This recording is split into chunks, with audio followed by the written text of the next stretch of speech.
Hey, I'd like to welcome you to another episode of the Mission Matters Luxury Podcast, your source for all things luxury and lifestyle. My name is Adam Torres. You can follow me on Instagram at AskAdamTorres. Keep up with my book releases, book tour schedule, signings, all that other good stuff. Always love to connect with you there. And as always, if you'd like to apply to become a co-author of one of my upcoming books, just head on over to the website, missionmatters.com, and click on Become an Author to apply. All right, so today is a very special reunion 2020 episode. What is that? That's when I had a guest on in the past, and I liked them so much I had to invite them right on back.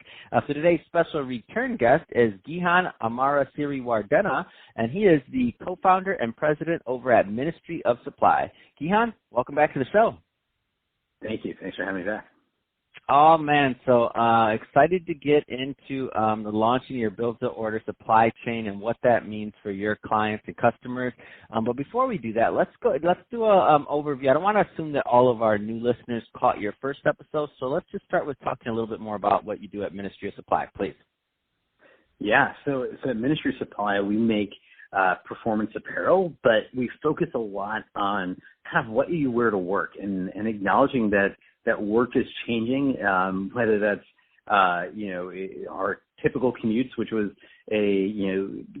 getting up and taking the subway or, driving in or biking in and a full office day and then going back home. And then now in kind of this new reality right now, this is, the end of March of 2020, many people are shifting towards working from home, right? And it's a time where we kind of realize that clothing is a very big part in kind of our productivity.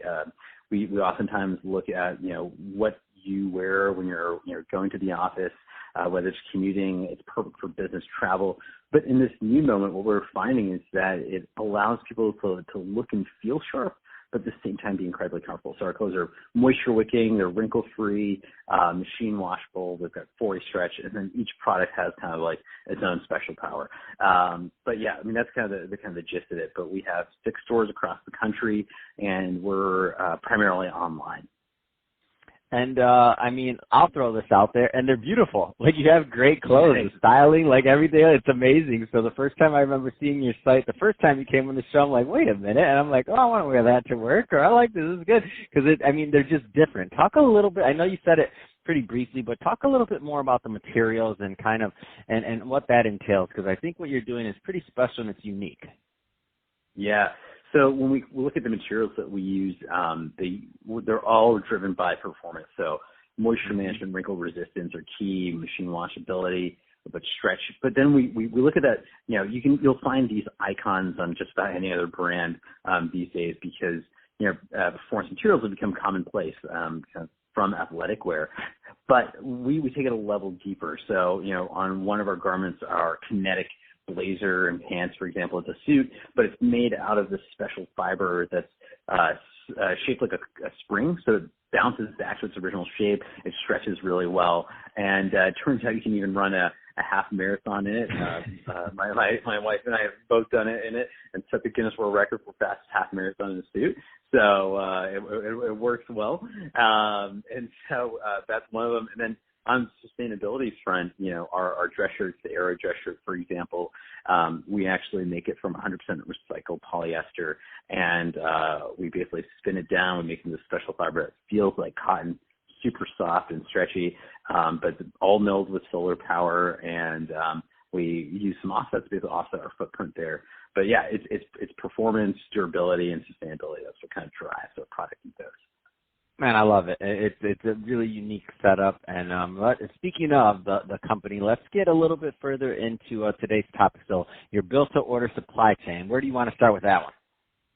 Yeah, I mean, when we think about supply chains, kind of the way I look at it is you oftentimes have this kind of base production that kind of fulfills a fair amount of the demand, but whether it's extended sizes, new colorways, there's a lot of products out there that are important for make sure we have the right offering or that we're keeping our line fresh, but it's really hard to predict the demand for them. And so that's where built-to-order comes into play, which is finding ways that we can modulate supply and demand in real time. Right now, when we do bulk production, we do a lot of our production with a variety of different partners, both in the U.S. and overseas.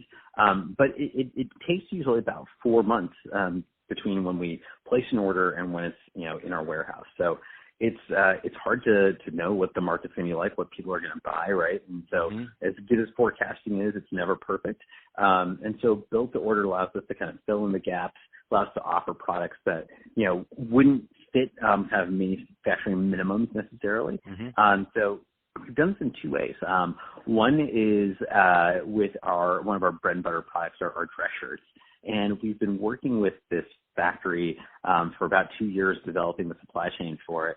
But we'll now be able to have customers, order a dress shirt and have it built to, some of their specifications. It's not completely custom, but we found that most people actually just want one modification from a standard garment.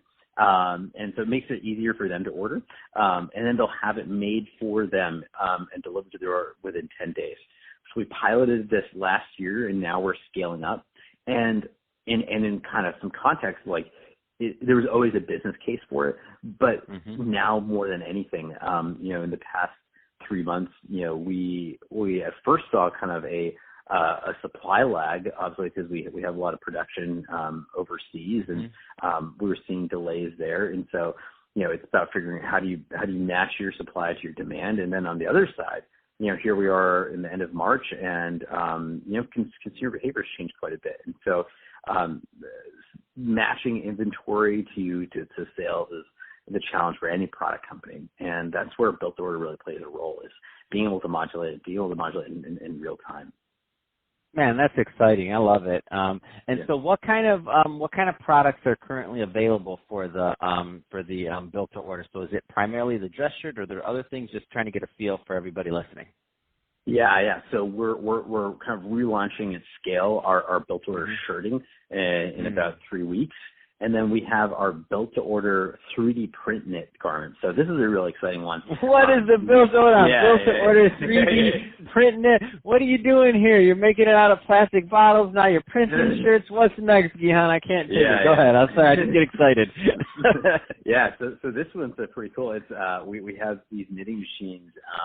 We actually had one installed in our Boston store where we knit blazers, dresses, skirts. And the machine's 3,000 pounds, it's the size of a car. But you put in yarn, and we can modulate the pattern, and then it prints a garment in anywhere between 45 to 90 minutes. And so we have some partners here in the U.S., in Detroit and in New York, who we're working with to actually produce our blazers and skirts on demand. So that's something that the skirts are actually, the skirts and dresses are up right now. So pretty much all the product is either made in bulk or on demand with them. Wow, that's really exciting. Yeah. So you're going to the office and you're like, I need a new shirt. It's the morning. You're like, can you have it ready by lunch? And I'm just like, can you start printing my shirt? I'll be there to pick it up by noon. Is that enough time? Oh, you're a little behind. Then okay, got it. How about 1? Okay, good. I'll come pick up my shirt. You start printing it. Hit the button. Done. I know it's harder than that, but in my mind, that's the way it works. To be honest, hit the button and it's print.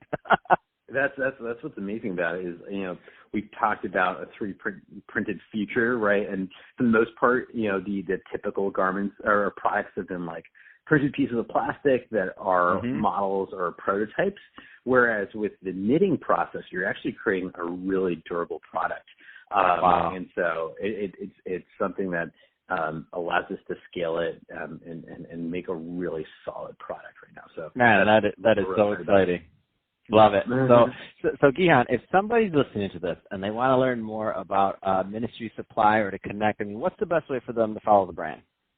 Yeah, the best way is to check us out online at ministryofsupply.com. If you click on our blog, you can dive deeper into how we do all this. We've got this section that kind of nerds out on our manufacturing techniques, including the 3D print knit process and our carbon neutral, production. But then you can also see the products there. But we also have 6 stores across the country. They're kind of when we get out of this, they'll be back open. But that's kind of where you can see us. Fantastic. Well, hey, Gihan, great having you back on the show for this Reunion 2020 episode. Excited to have you back on the show in 2021, see what's going on at Ministry of Supply and see what you're printing out next, because I know you're going to have something else up your sleeve, and I'm excited to learn more about it. And to the audience, as always, thank you for tuning in. Hope you got a lot of value out of this. Hope you had a lot of fun listening, because we had fun making this for you. Don't forget, head on over to Ministry of Supply. Check out check out their website, what they're doing. You're going to see these clothes. They're beautiful. I mean, it's just amazing what they're doing.